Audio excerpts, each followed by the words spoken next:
പൊന്നാനി നഗരസഭയിലെ 9ാം വാർഡ് കമ്മിറ്റിയുടെ ആഭിമുഖ്യത്തിൽ വിജയോത്സവവും യാത്രയയപ്പ് സമ്മേളനവും സംഘടിപ്പിച്ചു.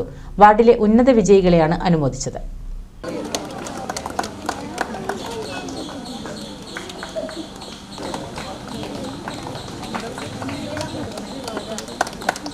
ഒൻപതാം വാർഡ് കമ്മിറ്റിയുടെ ആഭിമുഖ്യത്തിൽ കോട്ടത്തറ അംഗനവാടിയിൽ നടന്ന അനുമോദന ചടങ്ങ് നഗരസഭാ മുൻ ചെയർമാൻ CP മുഹമ്മദ് കുഞ്ഞി ഉദ്ഘാടനം ചെയ്തു. കുട്ടികൾ +2 വരെ എത്തുമ്പോഴേക്കും ഏതാണ്ട് ഒരു 50-60% സ്ഥിതിയായിരുന്നു ഞങ്ങളുടെയൊക്കെ കാലത്ത്. എന്നാൽ ഇന്ന് ഇന്ത്യയിൽ തന്നെ ഏറ്റവും കൂടുതൽ കുട്ടികൾ 1ാം ക്ലാസ്സിൽ ചേർന്ന കുട്ടികൾ പൂർണ്ണമായും ഏതാണ്ട് 90%-ലധികം വരുന്ന കുട്ടികളും ഹയർ സെക്കൻഡറി വിദ്യാഭ്യാസത്തിലെത്തുന്ന നാടായി നമ്മുടെ കേരളം മാറിയിരിക്കുന്നു. അപ്പോൾ അതുകൊണ്ട് തന്നെ തുടർന്നുള്ള വിദ്യാഭ്യാസ പ്രവർത്തനങ്ങളൊക്കെ തന്നെ വളരെ ഗൗരവത്തോടു കൂടി കാണുന്ന ഒരു സമൂഹമായി നമ്മുടെ കേരളീയ സമൂഹമായി.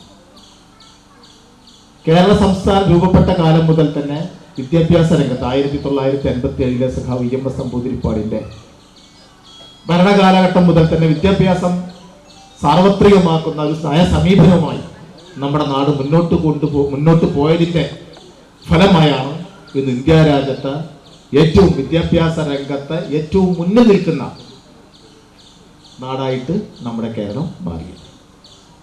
അപ്പോൾ അനുസൃതമായ രീതിയിൽ നമ്മുടെ നാട് മുന്നോട്ട് പോകുന്നു. വിദ്യാഭ്യാസ സ്ഥാപനങ്ങളിലെ വലിയ പുരോഗതി ആർജിക്കുന്നു.